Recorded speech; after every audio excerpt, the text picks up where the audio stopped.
로마서 말씀을 가지고 이번 주에 같이 묵상을 하기 시작했습니다. 하나님께서 새벽마다 우리에게 복음에 말씀하신 여러 기준들을 다시 한번 확인시켜 주시고, 그리고 우리에게 우리의 삶의 위치와 방향을, 가치관을 점검하게 하신다고 싶습니다. 오늘 주님께서 우리에게 이 복음으로 말미암아 드러나게 되는 우리의 현실, 우리의 실제 모습에 대해서 오늘 바울을 통해서 함께 같이 도전받고 싶습니다. 우리의 죄가 복음 앞에서 이렇게 드러나게 되는데, 흥미로운 것은 뭐냐면 우리가 그동안에 그냥 일상적으로 해왔던 일들, 그런 대부분들의 일들 중에 많은 것들이 주님 보시기에 죄더라라는 것을 바울이 지금 묘사하고 있는 것에 우리가 같이 주목해야 합니다. 우리는 일상적이고, 심지어 우리가 지금 느끼고 있는 어떤 가치관의 기준으로는 그 정도는 해도 되잖아 뿐만 아니라, 아니 그렇게 살아야지 똑똑한 거잖아, 그게 현명한 거잖아, 그런 일들도 주님께서는 우리의 마음을 그대로 버려두어 우리가 그렇게 하는 것이라고 보여주시는 거예요. 그런데 그것이 어떻게 보여지게 되고 보여지게 되지 않고, 이 차이가 어디에 있는가, 어떤 계기인가, 사실 이게 우리에게 정말 중요한 거죠. 우리의 일상에 우리가 당연하다고 생각하는 것들이, 심지어 우리의 삶의 목표라고 생각하는 것들도 죄일 수 있다면, 어떻게 그런 죄들과 죄가 아닌 것들을 우리가 분별하면서 살 것인가, 그게 복음이 된다는 거예요. 로마서에서는 그 구체적인 복음의 해답을 3장 이후서부터 제시하고 있어서, 지금 우리가 읽고 있는 1장 어간과 다음 주 우리 2장 초반에 보게 될 말씀들로는 여전히 우리의 죄에 대해서 계속해서 드러나시는 장면들이 많이 있겠지만, 그럼에도 불구하고 오늘 말씀을 통하여서 우리가 이 단초들을 찾을 수 있고, 붙잡을 수 있는 바위 같은 말씀을 붙잡을 수 있습니다. 오늘 두 가지로 같이 우리가 말씀을 살펴보는데, 첫 번째로 우리가 같이 붙잡고 싶은 것은 다만 하나님을 찬송합니다. 이게 우리의 삶의 기준이 되기를 원합니다. 24절 25절 말씀을 보면, 그러므로 하나님께서는 사람들이 마음의 욕정대로 하도록 더러움에 그대로 내버려 두시니 서로의 몸을 욕되게 하였습니다. 사람들은 하나님의 진리를 거짓으로 바꾸고 창조주 대신에 피조물을 숭배하고 섬겼습니다. 하나님은 영원히 찬송을 받으실 분이십니다. 아멘. 이렇게 나와 있습니다. 죄에 대한 안타까운 폭로들이 막 일어나게 하고 있는데, 그 내용을 들으면서 우리가 어떻게 하면 이 죄로부터 벗어날 수 있을까, 어떻게 하면 이것을 명확하게 보고 그리고 우리가 이것으로부터 멀어질 수 있을까, 그런 궁금증이 점점 커지고 있는데, 이 본문 말씀에서는 바울을 통해서 갑자기 한 구절, 우리의 삶에 그럼에도 불구하고 우리가 지금 이렇게 점점 깨달아가고 있는 과정 가운데 언제든지 붙잡을 수 있는 기준 한 가지에 대해서 이야기해요. 찬송하는 거, 하나님을 찬송하는 거. 우리가 취할 수 있는 행동에 대해서 이야기합니다. 하나님을 찬송하는 거. 하나님이 우리의 노래가 되고 하나님이 우리의 목표가 되실 때 우리의 마음에 평안이 와요. 하나님께서 우리의 노래가 되고 하나님께서 우리의 모든 것이 고백이 되게 하실 때, 어떤 분이 바다 낚시를 좋아하셔서 바다에 배를 타고 나가셨답니다. 그런데 정말 놀랍게 바다 안개가 확 끼더래요. 그런 거는 전에 경험해 보지도 못했고 그런 일이 있다고 들어보지도 못하셨대요. 바다 낚시를 좋아하셔서 바다에 배를 이렇게 빌려서 나가서 이렇게 하는데, 정말 삽시간에 안개가 확 물 가운데서 일어나는데, 그게 뭐 그냥 안개구나 이런 수준이 아니라 1m 혹은 50cm도 보이지 않을 만큼 안개가 확 일어나더라는 거예요. 정말 놀라셨대요. 이게 무슨 뭐 경고가 있는 것도 아니고 갑자기 물안개가, 바다 안개가 확 일어나는데, 가시 방향이나 뭐 이런 것들을 도저히 찾을 수가 없고, 나침판이나 이런 것들도 조그마한 통통배 같은 거니까 그렇게 뭐 유효해 보이지도 않고, 그러니 이거 지금 어떻게 해야 될지, 그렇다고 바다 무척대고 그냥 출발해 버리자니 뭐 암초에 걸릴지 혹은 뭐 전혀 다른 나라로 가버리게 될지 알 수가 없잖아요. 바다에서 표류하게 될지. 그런데 이분이 살게 된 이유가 뭐냐면, 갑자기 그런 조용한 바다, 어떻게 될지도 모르는 그 바다, 안개로 가득 차 있는 바다 건너편에 공사장에서 소리가 나는 꽝 꽝 꽝 이런 공사장 소리가 들리더래요. 멀리 아주 작게. 발파하는 소리도 아니고 H빔 박는 소리도 아니고 아무튼 그런 소리가 크게 팍팍 반복적으로 들리더라는 거예요.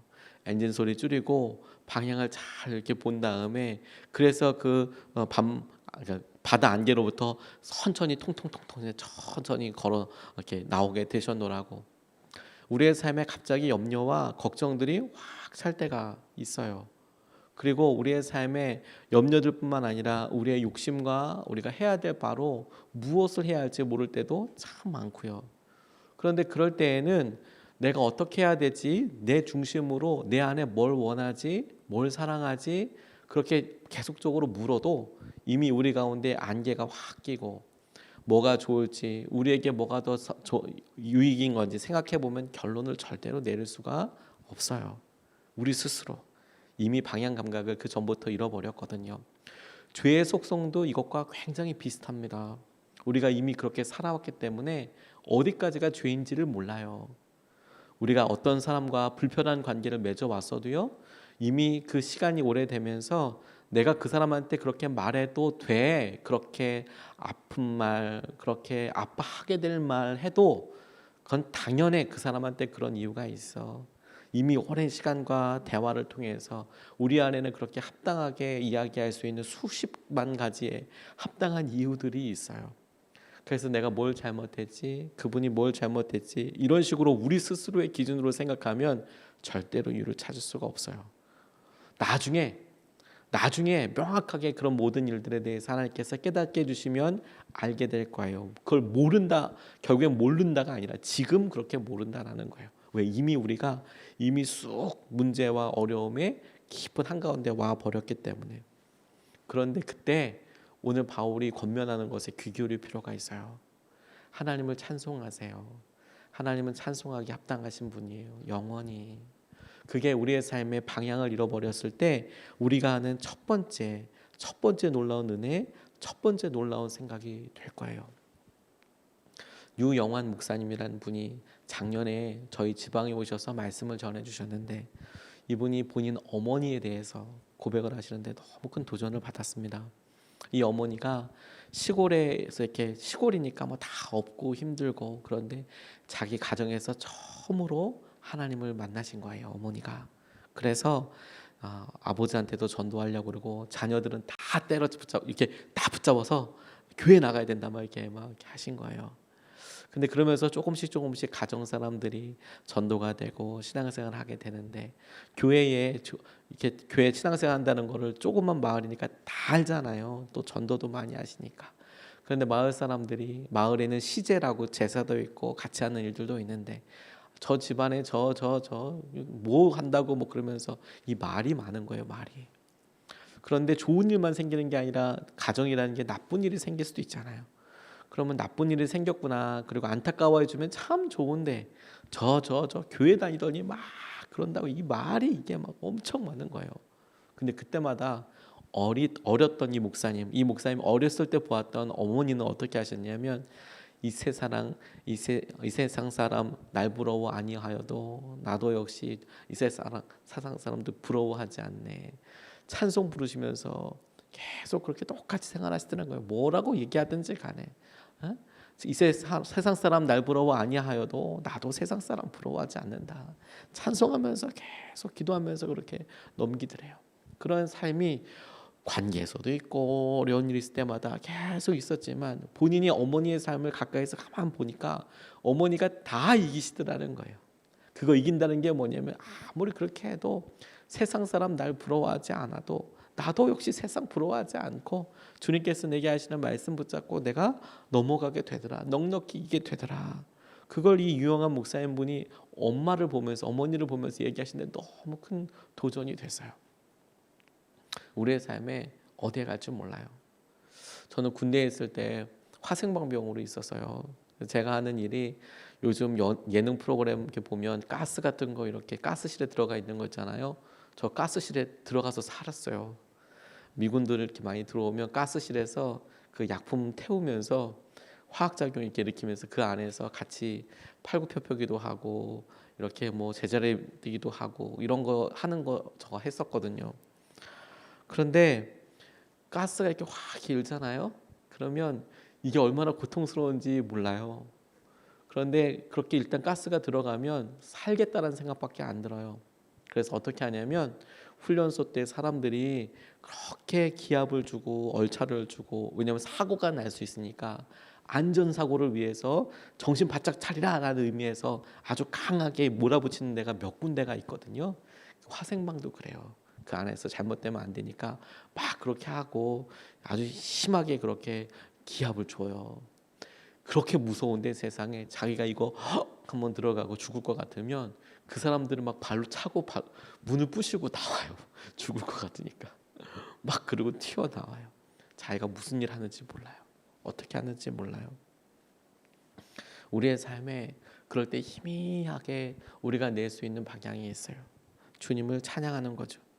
우리가 뭘 바라는지, 우리가 원하는 것, 정말로 원하는 것이 무엇인지 이렇게 한번 질문해 보면서 하나님을 찬양하기 원하는 것인지, 아니면 우리가 찬양받기 원하는 것인지, 내가 유명해지기 원하는 것인지, 아니면 나를 통하여서 하나님께서 찬양받기 원하시는 것인지, 그게 분명히 드러날 거예요. 그게 분명히 드러날 거예요. 우리의 삶에 우리가 원하는 아주 좋은 것들이 사람들이 보기에도 참 좋아 보일 수 있어요. 근데 그것을 갖는 것도 너무 축복이라고 할 수만은 없더라고요. 그것을 소유하고 나도 그 과도한 스트레스 때문에 멘탈이 무너지는 사람도 너무 많거든요. 그걸 해야 될 목적과 이유를 모른다면 우리의 삶이 30만 살고 죽을 게 아니라 이제 100년 살아야 하거든요. 우리의 목적이, 삶의 목적이 무엇인가? 주님을 찬양하는 것, 주님 앞에 영광을 돌리는 것이 우리의 삶의 기준이 되어야 한다는 거예요. 두 번째로 오늘 본문 말씀이 우리에게 복음을 통해서 이야기하고 계시는 것이, 복음 앞에 서게 되니까 드러나게 되는 우리의 현실이 있다는 거예요. 우리의 진짜 모습. 28절로 32절까지 쭉 길게 나와 있는데 제가 다시 한번 읽어볼 때 여러분 한번 이게 우리들의 삶과 어떻게 관련이 있는지 한번 보세요. 얼마나 일상적인 일인지 이렇게 이야기하고 있어요. 사람들이 하나님을 인정하기 싫어하므로 하나님께서는 사람들을 타락한 마음자리에 내버려 두셔서 해서는 안 되는 일을 하도록 놓아두셨습니다. 사람들은 온갖 불의, 악행과 탐욕, 욕심내는 것, 악의로 가득 차 있으며 시기, 다른 사람들과 나를 비교하는 거고, 살의, 저 사람 망가졌으면 좋겠다고 생각하는 거고, 분쟁, 다툼이죠. 사기, 심지어 속이기도 하고, 적의, 저 사람이 안 됐으면 좋겠다라고 이야기하기도 하고, 수근수근거리는 자, 뒤에서 뒷담화라고 하잖아요. 중상하는 자, 그 사람에 대해서 뭐 악플을 달고 막 그렇게 하고, 하나님을 미워하고, 불손한 자요, 오만한 자요, 자랑하는 자요, 악을 꾸미는 모략꾼이요, 심지어 부모를 거역하고, 우매한 자요, 신의가 없는 자요, 나 살기 위해서는 그냥 내 이익이 먼저이고, 무정한 자요, 사람들한테 뭐 잔인할 만큼 그렇게 하고 무자비한 자입니다. 그들은 이와 같은 일을 하는 자들은 죽어야 마땅하다는 하나님의 공정한 법도를 알면서도 자기들만 이런 일을 하는 것이 아니라 이런 일을 저지르는 사람을 두둔하기까지 합니다. 이렇게 이야기합니다. 우리 일상에 보이는 삶의 태도와 관련이 있잖아요.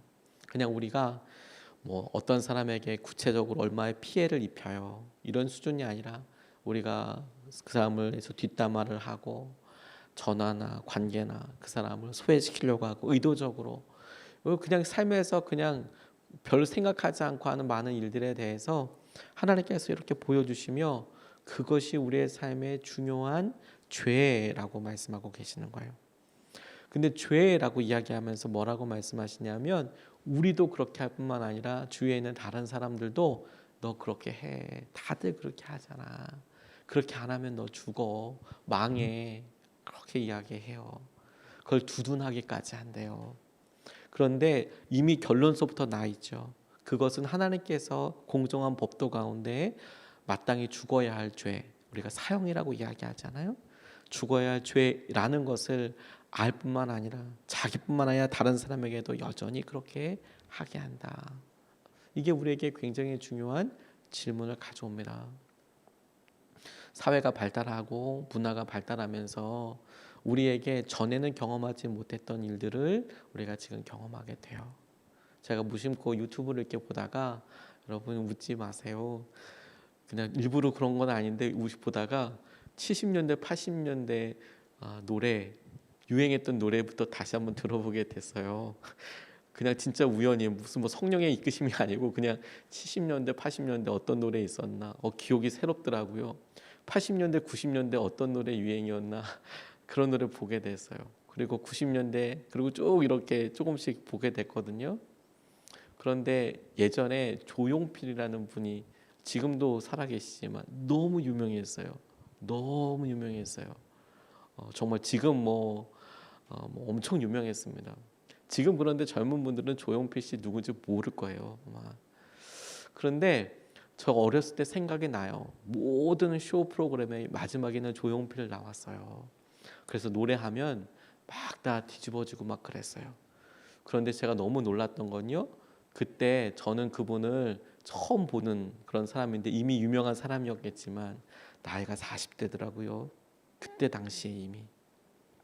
그때는 오랫동안 자기 실력을 쌓아오고 자기의 여러 일들 마주하고 직면하고 그래서 나이가 점점 들어서 그렇게 되더라고요. 근데 요즘은 10대 뭐 유튜브도 이제 막 그냥 뭐 몇 살 안 되는 어린 아이들이 유치부 아이들이 뭐 수십억씩 돈을 번다고 막 그렇게 이야기를 해요. 많이 바뀌었어요. 많이 바뀌었어요. 그래서 우리 삶의 부나 명예나 이런 것들이 다 바뀌었어요. 순위가. 그래서 모두가 다 그걸 이제 따라가고 싶어요. 따르고 싶어요. 그런데 그렇게 따라가다 보니까 정작 우리 속에 중요한 멘탈을 지키지 못해요. 기준을 지키지 못해요. 그래서 그게 와도 결코 기쁨이 아니에요. 그것 때문에 얼마나 고통스럽게 힘들게 사는지 몰라요. 큰 집에서 살고 유명한 사람이어도 약물에 의지하는 사람도 많고 자기 스스로 그것을 마주할 수 없는 용기가 없는 사람들도 많이 있어요. 그래서 그것으로 인해서 또 많은 삶과 어려움들이 있어요. 그게 얼마나 어려운지 몰라요. 그런데 죄에 대해서 하나님께서 우리가 그냥 가만히 두면 이렇게 하나님 아닌 다른 것들을 의지하고 살아가거든요. 그리고 한 번 의지하고 두 번 의지하고 그리고 나중에는 그렇게 의지하다 보니까 그것 없으면 살 수 없을 것 같은 수준이 되는 것이 중독이 되고 우상 숭배가 되는 건데 우리가 하나님으로부터 멀어져 그쪽으로 점점 더 가고 있는 거죠. 그러다 보니까 우리가 하고 있는 일이 범죄인지도 모르고 악한 것인지도 모르고 그냥 그렇게 살아가요. 그리고 그게 우리의 삶에 감각되어지지도 않아요. 느껴지지도 않아요. 우리의 소원은 통일이라는 책을 이렇게 보게 된 적이 있습니다. 한육금학교 아이들이 어떻게 이제 자기 삶의 간증 같은 것도 탈북기도 이렇게 쓴 그런 책이에요. 우리의 소원은 통일이라는 책을 보다가 제가 너무 놀란 장면이 있었어요. 뭘 놀랐냐면 북한에는 사랑이라는 말이 없대요. 혹은 사랑이라는 말을 나타내는 표현도 없대요. 여러분 이 말이 이해가 되세요? 우리의 나라 유행가의 거의 대부분은 사랑이잖아요. 사랑을 했네 못했네 뭐 다 사랑이란 말이 안 나오는 그런 가사가 있을까 싶을 정도로 거의 다 사랑이잖아요. 그런데 그 탈북 아이들의 이야기로 들어보니까 사랑이라는 말이 없대요. 근데 그 말이 부모 자식 간에도 정은 있겠죠. 그런데 사랑이라는 표현이 없대요. 사랑이라는 표현이 없다 보니까 조심스럽게 우리가 어떤 사랑과 연민의 감정을 느낄 때 그걸 표현해 줄 수 있는 말이 없어요. 그러니까 그거에 대한 감각이 없다라는 거예요. 제가 그거 보고 북한 세상을 놓고 기도하기 시작했어요. 아예 그런 말이 없다면 느끼지 못하겠구나. 파푸아뉴기니라는 곳에 미히 부족이 있었습니다. 근데 이 미히 부족에는 사용하는 언어에 죄와 용서라는 단어가 없었대요. 그러니까 문제가 뭐냐면 죄라는 단어가 없으니까 죄의식이 없는 거예요. 사람들을 죽이거나 때리거나 심지어 여성에게 해야 할 짓, 절대로 하면 안 되는 짓 그런 것들을 그냥 해버리는데 죄에 대한 개념이 없는 거예요.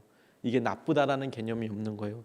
뿐만 아니라 용서라는 개념도 없는 거예요. 그냥 내가 그런 나쁜 일을 당했구나 이렇게 생각하고 넘어가는 거예요. 단어가 없다 보니까 아예 그런 것에 대한 의식이 없어요. 그래서 살인해도 죄책감을 느끼지 않아요. 그래, 간음이나 성폭행은 삶의 일부예요. 남의 것을 훔쳐도 죄의식 없어요. 자기 소유물에 침해가 있으면 분노하고 싸워요. 힘 있으면 안 뺏기는 거예요. 뺏기면 자기가 힘이 없는 거고요. 그렇게 생각하고 살아가요.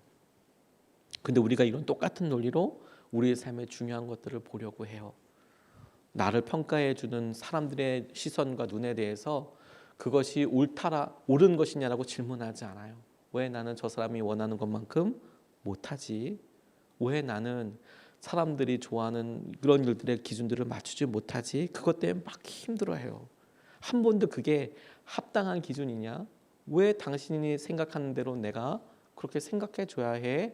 이렇게 생각하지 않아요. 똑같이 여러분 우리가 질문해야 될 게 뭐냐면 우리의 삶에 그러면 왜 우리의 삶의 여러 기준들 가운데 왜 우리가 어떤 기준을 가지고 살아지에 대해서 질문하지 않아요. 하나님은 내 삶에 대해서 어떻게 원하실까? 하나님은 내 삶에 무엇을 원하시지? 이게 중요한 질문이 돼요. 명신교회를 담임하시는 김길 목사님이라는 분이 하나님을 경외함은 죄에 대한 태도의 기준을 하나님께 두는 것이다. 내게 얼마나 도움이 되는지 또는 효과적인지를 따지지 않고 하나님이 싫어하시는 죄를 나도 동일하게 싫어하기로 결정하는 것이다.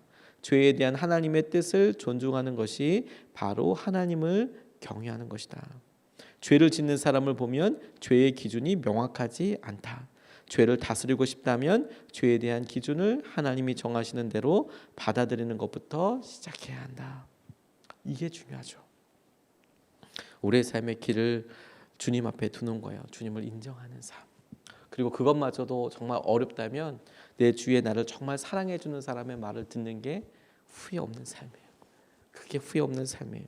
왜? 10년 후에 다른 사람은 다 떠나도 그 사람은 나랑 같이 슬퍼해 줄 사람이니까. 나랑 같이 기뻐해 줄 사람이니까.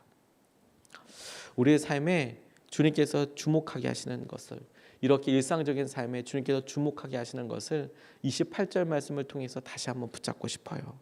사람들이 하나님을 인정하기를 싫어함으로 그 모든 일들이 일어났다잖아요. 그러면 거꾸로 그와 같은 일들에서 우리가 벗어나는 방법은 모든 일에 하나님을 인정하는 것이에요. 하나님께서 이 일을 주도하시지. 하나님께서 이 모든 일들을 붙잡아 주시는 것이지. 그러면 충분한 거죠. 우리의 삶에 어떤 엄청난 일을 위해서 특별한 일들이 있어야 되는 건 아니에요. 오히려 우리가 마음을 특별하게 결정하는 것을 통해서 그 기간이 어느 훗날 아주 특별한 시간이 되죠. 우리가 착각해요. 오늘 일어날 일들이 엄청난 급격하게 변화되는 일들이 우리 삶에 있을 거라고 생각을 해요. 그런 일은 의외로 많지 않아요. 오히려 우리가 했던 생각과 우리가 했던 고백이 먼 훗날 그 시기를 돌아보고 그때 변했구나. 그때 하나님께서 이끌어주시는 거구나. 그걸 알게 해주세요. 제 삶에 소소하지만 하나님께서 기도 제목을 주셔서 금식을 하기 시작했어요. 오늘은 이제 3일째 이제 넘어가고 있는 것 같아요.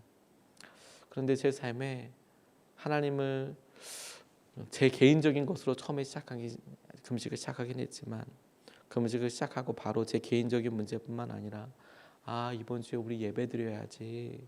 오프라인 예배 드려야지. 그리고 보니까 성도들과 만날 때 이번 주 우리가 나눔 헌금 나누고 있지. 이거 너무 중요한 기도가 필요한 거였구나. 이번 주에 몸이 아프신 분이 있지. 치유 집회가 있었지.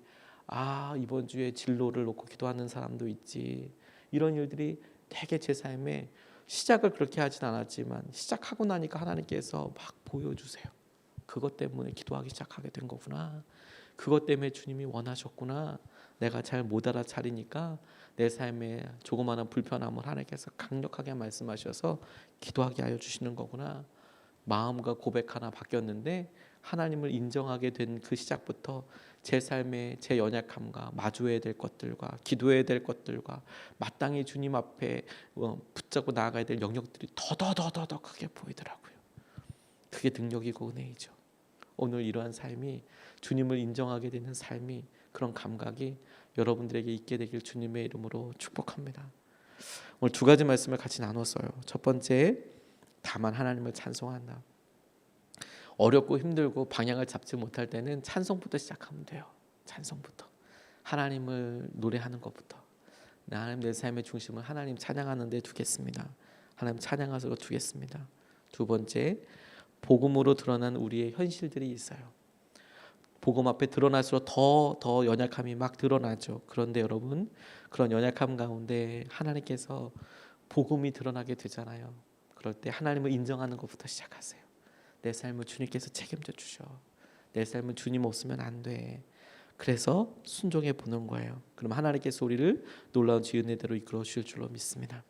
이것을 붙잡고 두 번 나눠서 같이 기도하겠습니다. 첫 번째,